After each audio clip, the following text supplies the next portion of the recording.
آج کی ویڈیو میں ہم اس انقلابی نوجوان کے بارے میں بات کرنے جا رہے ہیں جس کی عمر تو بہت کم تھی لیکن اس کا جذبہ بہت بڑا تھا۔ جی ہاں، آج کی ویڈیو میں ہم بات کرنے جا رہے ہیں کرتار سنگھ سرابا کی زندگی کے بارے میں۔ کرتار سنگھ سرابا ایک ایسا کم عمر نوجوان انقلابی رہنما تھا جو غلامی کو قطعاً برداشت نہیں کر سکتا تھا، اور آج کی اس ویڈیو میں ہم آپ کو بتائیں گے کہ کرتار سنگھ نے اپنی جدوجہد آزادی کا آغاز کب اور کیسے کیا، اور کرتار سنگھ نے کن کن تحریکوں میں حصہ لیا اور جن تحریکوں میں اس نے حصہ لیا ان کی ناکامی کی کیا وجہ بنی، اور کرتار سنگھ نے کون سا ایسا جرم کیا تھا جس کی وجہ سے ان کو پھانسی کی سزا سنائی گئی۔ لیکن جب پھانسی کی سزا ان کو سنائی گئی تو وہ کتنے خوش تھے، اور انہوں نے کون سے ایسے تاریخی کلمات بیان کیے جو آج تک زندہ ہیں۔ اگر آپ ان سب کے بارے میں جاننا چاہتے ہیں تو اس ویڈیو کو اینڈ تک ضرور دیکھیے گا۔ میں آپ کا ہوسٹ رائے یاسر اور آپ دیکھ رہے ہیں ہمارا یوٹیوب چینل ہسٹومینٹری۔ تو چلتے ہیں ویڈیو کے بقیہ حصے کی طرف۔ کرتار سنگھ سرابا ایک ہندوستانی انقلابی تھا۔ وہ 15 سال کا تھا جب وہ غدر پارٹی کا رکن بنا۔ اس کے بعد وہ ایک سرکردہ روشن خیال رکن بن گئے اور تحریک آزادی کے لیے لڑنے لگے۔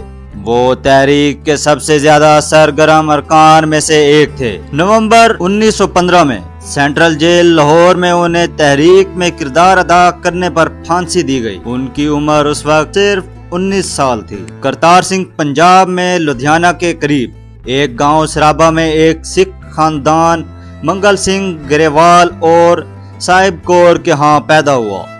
وہ بہت چھوٹا تھا جب اس کے والد کا انتقال ہو گیا اور اس کے نتیجے میں ان کے دادا نے ان کی پرورش کی۔ اپنے گاؤں میں ابتدائی تعلیم حاصل کرنے کے بعد کرتار سنگھ نے لدھیانہ کے ملاوا خالصہ ہائی اسکول میں داخلہ لیا۔ اس نے 8ویں جماعت تک وہاں تعلیم حاصل کی۔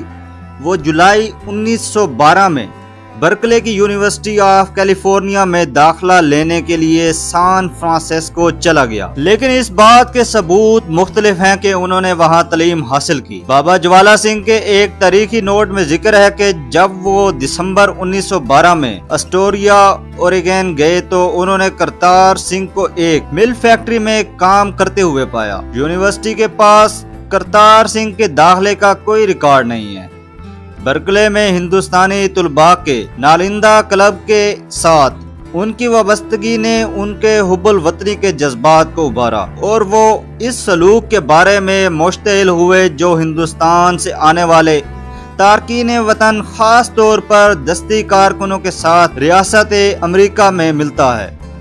غدر پارٹی کے بانی سوہن سنگھ بھکنا نے سنگھ کو ایک آزاد ملک کی خاطر برطانوی استعمار کے خلاف مہم چلانے کی ترغیب دی۔ سوہن سنگھ بھکنا کرتار سنگھ کو بابا جنرل بھی کہتا تھا۔ اس نے امریکیوں سے سیکھا کہ بندوق کیسے چلائی جاتی ہے اور دھماکہ کرنے والے آلات کیسے بنائے جاتے ہیں۔ کرتار سنگھ نے ہوائی جہاز اڑانے کا سبق بھی لیا تھا۔ وہ اکثر دوسرے ہندوستانیوں سے بات کرتا تھا جن میں سے اکثر نے نوآبادیاتی حکومت کی حمایت کی تھی۔ ہندوستان کو برطانوی راج سے آزاد ہونے کی ضرورت بہت زیادہ مان پڑ گئی۔ جب غدر پارٹی 1913 کے وسط میں امرتس ضلع کے بھکنا گاؤں سے تعلق رکھنے والے ایک سکھ سون سنگھ کے ساتھ صدر اور لالا ہردیال کے ساتھ سیکرٹری کے طور پر قائم کی گئی تو کرتار سنگھ نے یونیورسٹی کا کام روک دیا۔ لالا ہردیال کے ساتھ چل پڑا اور دوڑ میں اس کا مددگار بن گیا۔ انقلابی اخبار غدر اس نے اخبار کے گرو مکھی ایڈیشن کے طباعت کی ذمہ داری بھی لے لی۔ انہوں نے اس کے لیے حب الوطنی پر مبنی شاعری اور مضامین لکھے۔ 15 جولائی 1913 کو کیلیفورنیا کے پنجابی ہندوستانیوں نے اکٹھے ہو کر غدر پارٹی بنائی۔ غدر پارٹی کا مقصد مسلح جدوجہد کے ذریعے ہندوستان میں برطانوی راج سے چھٹکارا حاصل کرنا تھا۔ 1 نومبر 1913 کو غدر پارٹی نے غدر کے نام سے ایک اخبار چھاپنا شروع کر دیا جو پنجابی، ہندی، اردو، بنگالی، گجراتی اور پشتو میں شائع ہوا کرتا تھا۔ کرتار سنگھ اس مقالے کی اشاعت میں بہت زیادہ ملوث تھا۔ یہ کاغذ دنیا کے تمام ممالک میں رہنے والے ہندوستانیوں کو بھیجا گیا تھا۔ اس کا مقصد ہندوستانیوں اور ہندوستانی تارکین وطن دونوں کو تحریک آزادی کی حمایت پر راضی کرنا تھا۔ تھوڑے ہی عرصے میں غدر کے ذریعے غدر پارٹی مشہور ہو گئی۔ اس نے زندگی کے تمام شعبوں سے ہندوستانیوں کو اپنی طرف متوجہ کیا۔ 1914 میں پہلی جنگ عظیم کے آغاز کے ساتھ ہی برطانوی ہندوستان اتحادیوں کی جنگی کوششوں میں پوری طرح مشغول ہو گیا۔ اسے ایک اچھا موقع سمجھ کر غدر پارٹی کے رہنما نے 5 اگست 1914 کو غدر کے شمارے میں انگریزوں کے خلاف اعلان جنگ کا فیصلہ شائع کیا۔ اس کاغذ کی ہزاروں کاپیاں فوجی چھاونیوں، دیہاتوں اور دیہاتیوں میں تقسیم کی گئیں۔ کرتار سنگھ اکتوبر 1914 میں ایس سالامین پر سوار ہو کر کولمبو کے راستے کلکتہ پہنچا۔ وہ 2 دیگر غدر رہنماؤں ستین سین اور وشنو گنیش پنگلے کے ساتھ گدھار آزادی کی جنگجوؤں کی ایک بڑی تعداد کے ساتھ گیا۔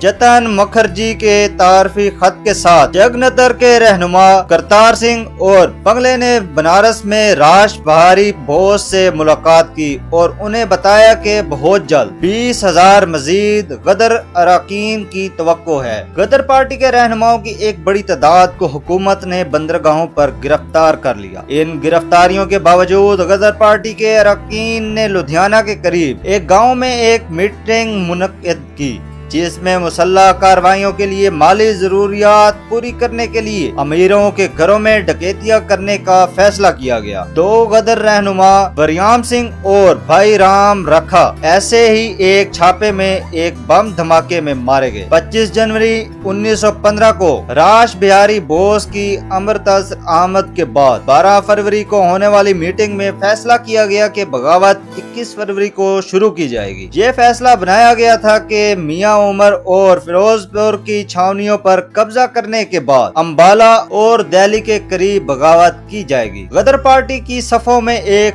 پولیس مخبر کرپال سنگھ نے 19 فروری کو بڑی تعداد میں ارکان کو گرفتار کروایا اور حکومت کو منصوبہ بند بغاوت کی اطلاع بھی کر دی۔ حکومت نے مقامی فوجیوں کو غیر مسلح کر دیا اور بغاوت ناکام ہو گئی۔ انقلاب کی ناکامی کے بعد گرفتاری سے بچ جانے والے ارکان نے ہندوستان چھوڑنے کا فیصلہ کر دیا۔ کرتار سنگھ، ہرنام سنگھ، جگت سنگھ اور دیگر کو افغانستان جانے کے لیے کہا گیا اور اس علاقے کی طرف پیش قدمی کی۔ 2 مارچ 1915 کو وہ 2 دوستوں کے ساتھ واپس آیا اور سرگودا کے چک نمبر 5 میں گیا، جہاں ایک فوجی اسٹڈ تھا اور فوجی جوانوں میں بغاوت کا پرچار کرنے لگا۔ رسالدار گنڈا سنگھ نے کرتار سنگھ، ہرنام سنگھ اور جگت سنگھ کو چک نمبر 5 لائل پور ضلع سے گرفتار کیا تھا۔ سازش کیس کے ان تمام ملزمان کو 17 نومبر 1915 کو لاہور سینٹرل جیل میں پھانسی دے دی گئی۔ کمرہ عدالت میں اور پھانسی کے پھندے کے سامنے کھڑے ہونے پر بھی مجرموں نے ان کی کوششوں کو سازش قرار دینے سے انکار کر دیا۔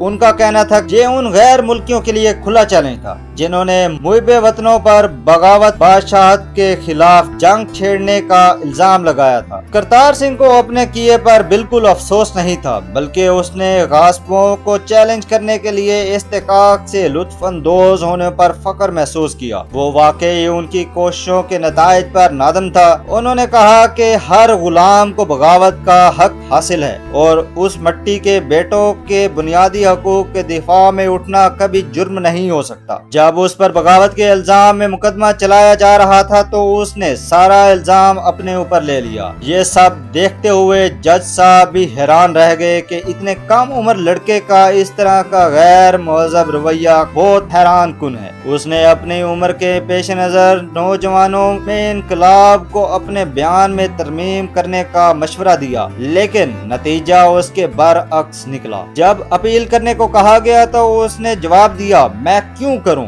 اگر میرے پاس ایک سے زیادہ جانیں ہوتی تو میں ان سے ہر ایک کو اپنے ملک کے لیے قربان کرنا میرے لیے بہت بڑا اعزاز ہوتا۔ بعد میں اسے سزائے موت سنائی گئی اور 1915 میں پھانسی پر لٹکا دیا گیا۔ لاہور سینٹرل جیل میں نظر بندی کے دوران کرتار سنگھ کچھ ایسے آلات پکڑنے میں کامیاب ہو گیا جن کی مدد سے وہ اپنی کھڑکی کی لوہے کی سلاخوں کو کاٹ کر کسی دوسرے کے ساتھ فرار ہونا چاہتا تھا۔ تاہم جیل حکام جنہیں ان کے ڈیزائن کے بارے میں معلوم ہوا تھا اس کے کمرے میں مٹی کے گھڑے کے نیچے سے آلات ضبط کر لیے۔ پھانسی کے وقت کرتار سنگھ کی عمر بامشکل 19 سال تھی، لیکن اس کی اتنی ہمت تھی کہ حراست کے دوران اس کا وزن 14 پاؤنڈ بڑھ گیا تھا۔ بھگت سنگھ ان سے متاثر تھے۔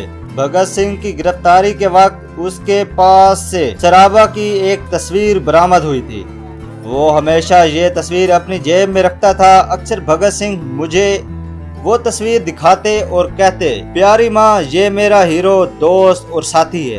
بھگت سنگھ کی ماں نے یہ سب کچھ بتایا۔ اور کرتار سنگھ سرابا کی زندگی پر ایک ہندوستانی فلم 1977 میں ریلیز کی گئی۔ یہ تھی کرتار سنگھ سرابا کی سوانح عمری پر ایک ڈاکومنٹری ویڈیو، جس میں ہم نے آپ کو کرتار سنگھ کی زندگی کے چھوٹے چھوٹے پہلوؤں کے بارے میں بتایا کہ کرتار سنگھ کون تھا، اس نے اپنی تحریکی آزادی کا آغاز کب اور کیسے شروع کیا، اور کرتار سنگھ کو کس جرم کی وجہ سے پھانسی پر لٹکا دیا گیا۔ اگر آپ اس طرح کے مزید ہسٹوریکل ڈاکومنٹریز دیکھنا چاہتے ہیں تو ہمارے یوٹیوب چینل ہسٹومینٹری کو سبسکرائب کر لیں اور بیل آئیکن کے بٹن کو پریس کر لیں تاکہ اس طرح کی مزید ہسٹوریکل اور انفارمیٹیو ویڈیوز آپ تک پہنچتی رہیں۔